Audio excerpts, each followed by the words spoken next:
The story begins with a contradiction hiding in plain sight.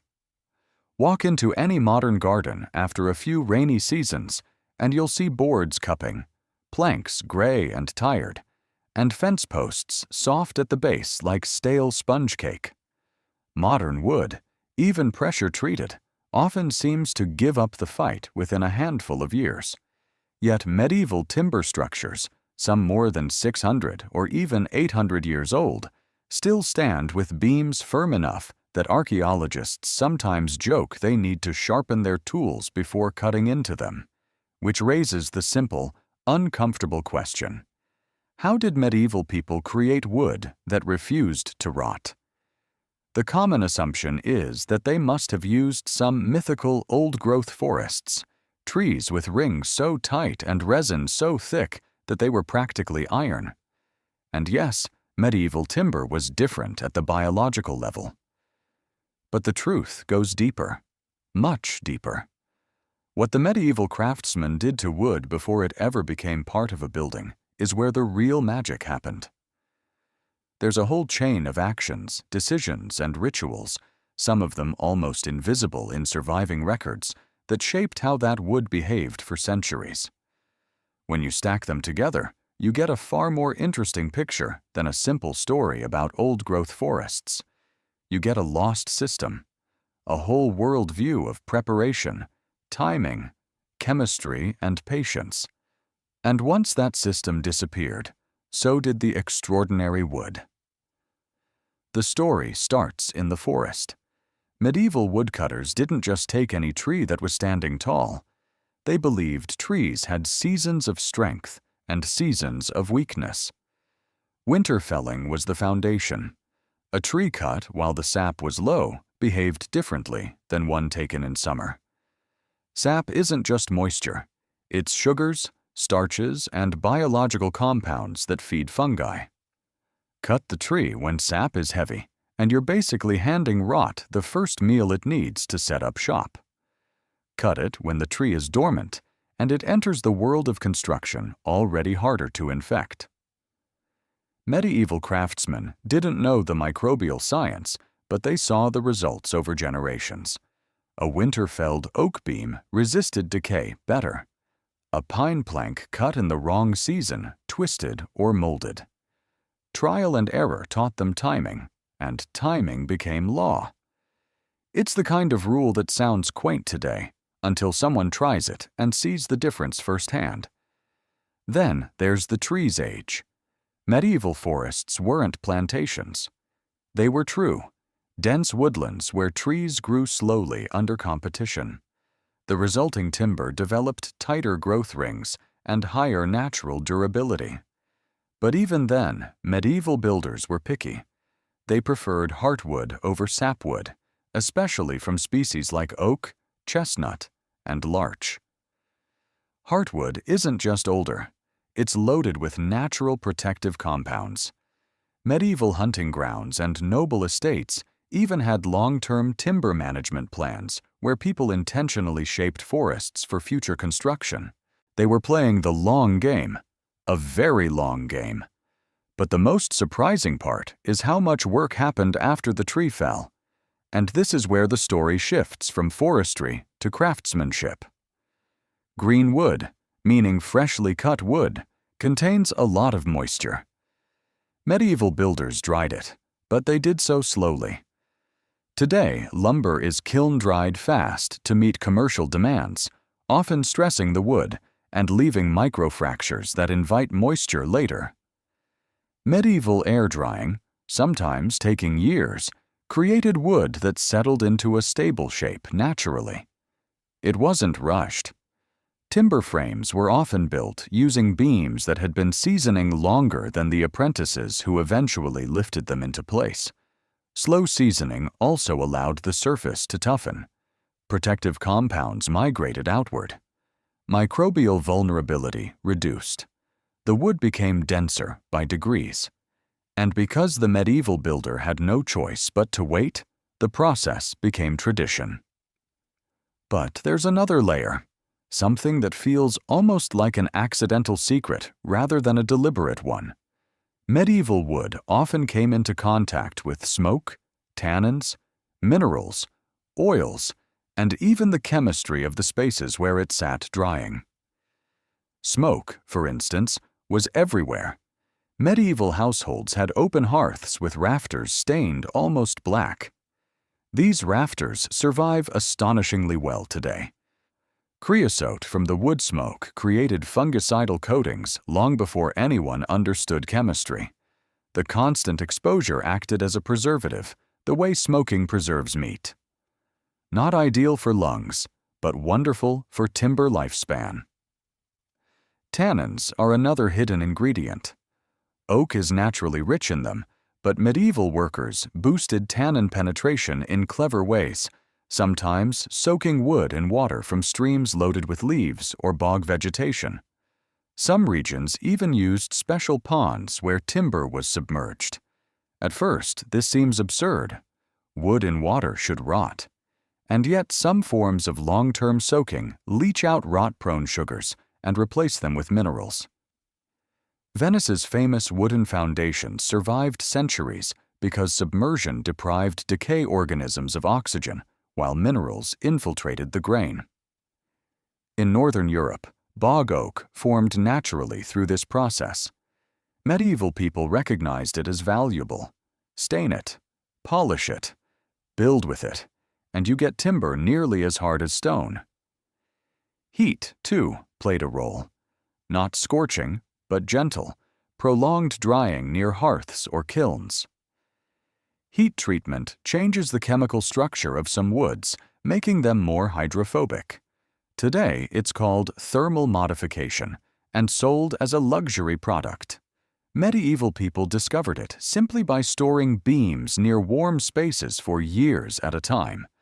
And we haven't even touched the surface treatments yet. One of the biggest differences between medieval and modern wood is the use of natural oils, pitches, and concoctions whose recipes have only partially survived. Linseed oil was a favorite, and when polymerized by age and heat, it forms a surprisingly durable, water-resistant finish. Medieval painters used it on artwork. Carpenters used it on tools and beams. Boat builders mixed it with resins to waterproof hulls. There were also tars derived from birch, pine, and other woods. Birch tar, in particular, is one of the oldest adhesives humans ever made, but it's also a powerful wood preservative, sticky, antimicrobial, hydrophobic. Medieval craftsmen knew how to distill it in earthen pits and small kilns. They brushed it on everything from shields to roof timbers. Then come the stranger ingredients. Recipes mention blood, milk curd, cheese, egg whites, and even animal fat. These sound like folklore, but they each have specific chemical roles. Animal fat repels water. Milk curd contains casein, which hardens into an extremely strong, moisture-resistant binder. Blood has proteins that cross-link when heated. A medieval carpenter wasn't doing molecular science, but he understood how a mixture behaved after a few trial batches. Some mixtures created a seal so hard it felt like glass over the wood. Others soaked deep into the grain and hardened inside, like pouring resin into tiny channels. Then there's the joinery. Medieval timber framing used tightly interlocking joints that minimized movement. When wood doesn't shift, it doesn't crack. When it doesn't crack, water can't sneak in. Water is the real enemy of wood, not because moisture itself is harmful, but because it invites fungi, insects, and weathering. Keep wood dry internally, and it becomes almost eternal. Mortise and tenon joints, dovetails, and pegged constructions spread stresses evenly. The wooden pegs themselves, often dried before insertion, expanded inside the joint when they absorbed ambient moisture, locking everything tight. No metal corrosion, no gaps opening, no pathways for rot. Medieval roofs, too, made a huge difference. Deep eaves, steep pitches, and well-fitted tiles kept rainfall far away from structural timber.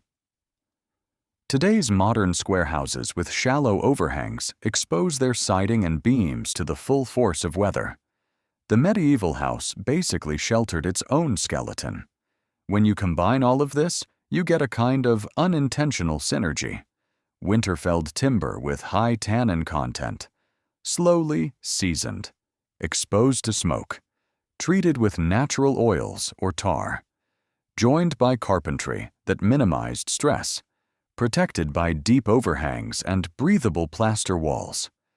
Nothing in isolation seems remarkable, but together the system created wood that not only resisted rot, it matured into something stronger and more stable with each passing decade.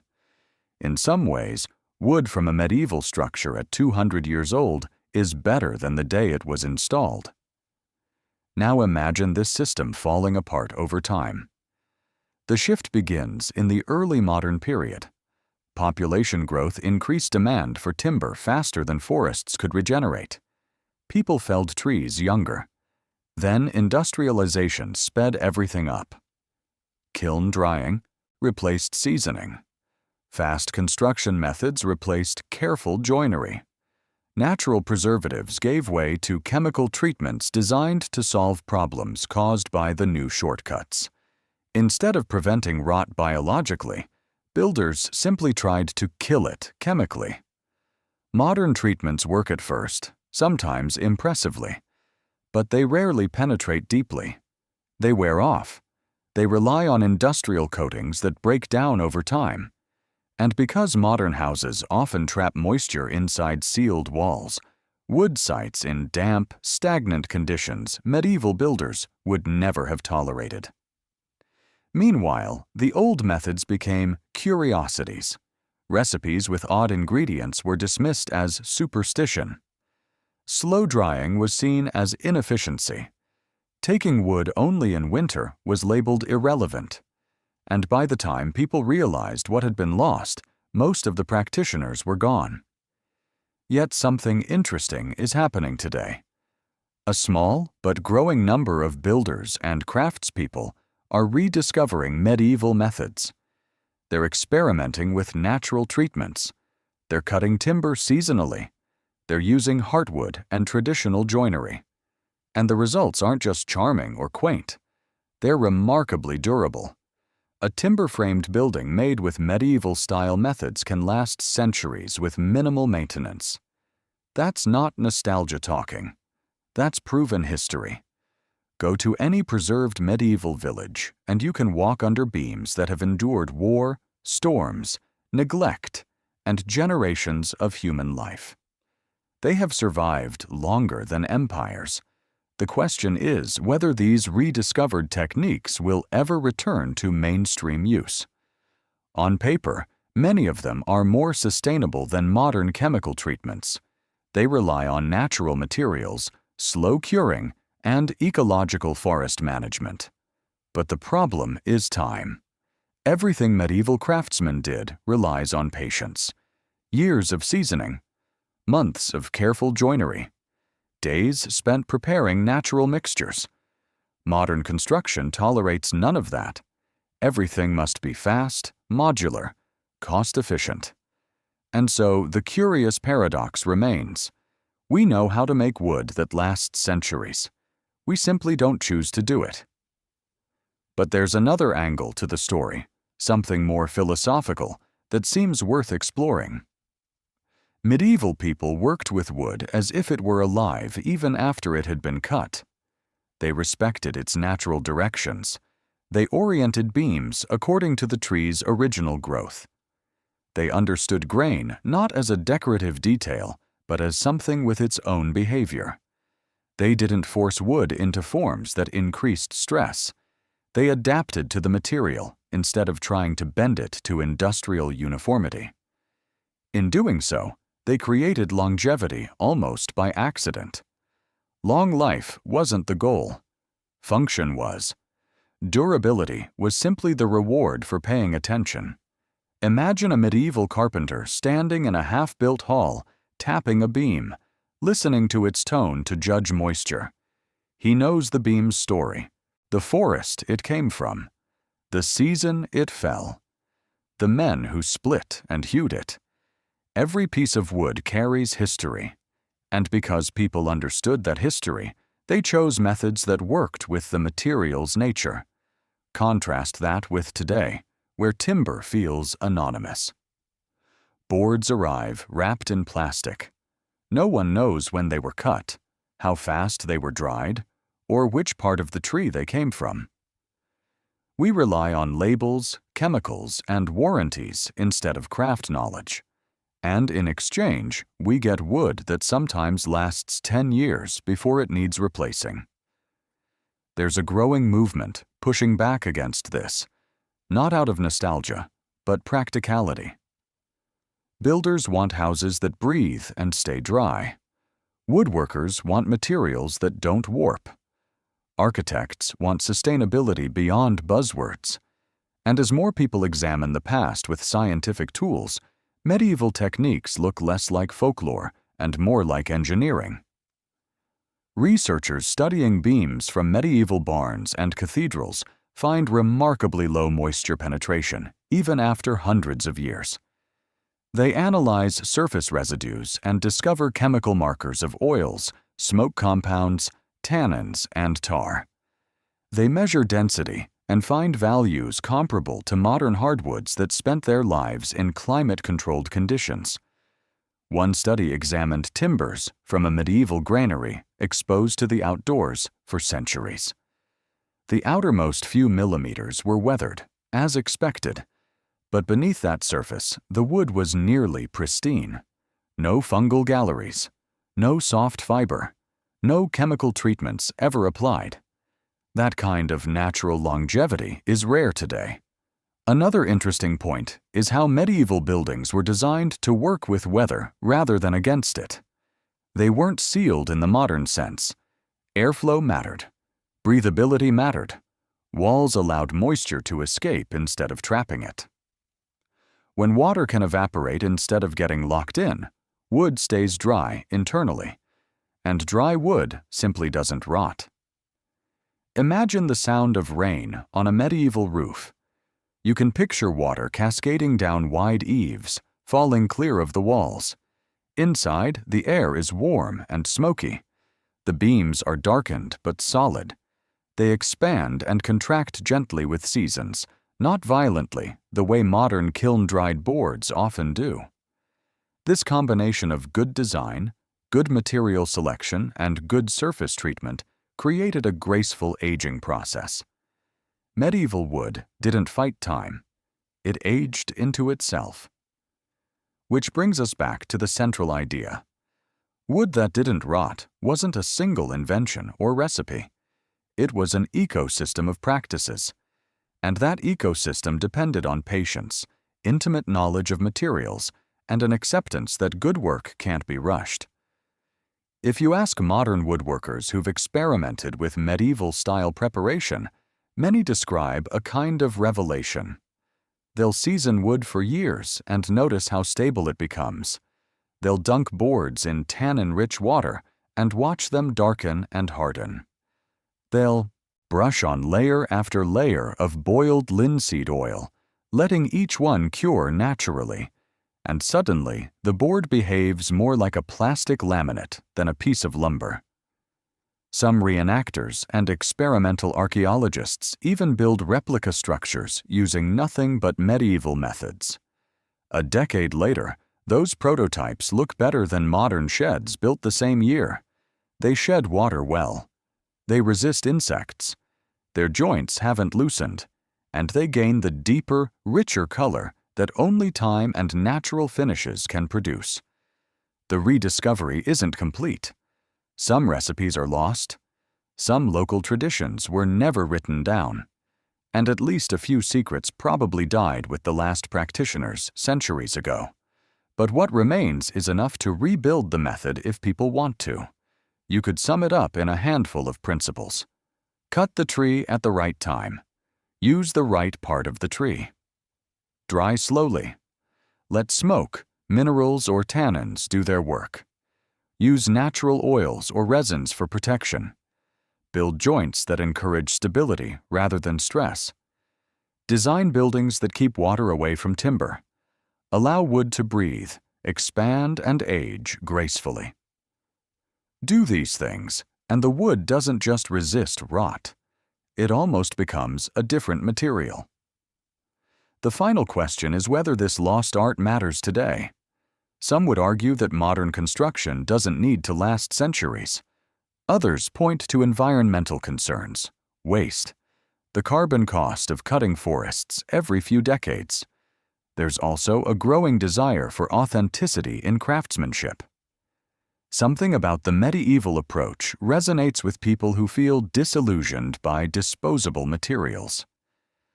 Maybe the true value of rediscovering the medieval method isn't to recreate the past perfectly, but to understand what durability really means, not just in construction, but in the mindset behind it. Medieval wood lasted because people expected things to last. They built for their grandchildren or for the church that would stand after they died. They worked at a pace that seems slow to us, but longevity was the natural side effect. Imagine living in a world where your roof beams were meant to outlive your entire family line. Imagine trusting the timber above your head because your father and grandfather seasoned it properly before you were born. There's something strangely comforting in that idea, a kind of continuity modern life rarely offers. So when people say medieval wood didn't rot, it's not a legend. It's not a miracle. It's the result of care, time, and accumulated knowledge, a kind of slow engineering. And although the world changed and those skills faded, they're not gone forever. They're simply waiting for anyone patient enough to learn them again. If you hold a medieval beam in your hand, you can still feel it. The density, the stability, the quiet, confident strength. It tells a story, not of magic or forgotten alchemy, but of a relationship between people and material. A relationship built on observation, respect, and long horizons. And maybe that's the real secret. Medieval people didn't beat rot through chemistry or brute force. They beat it by paying attention. Wood that doesn't rot isn't lost to history. It's just waiting for the right hands to bring it back.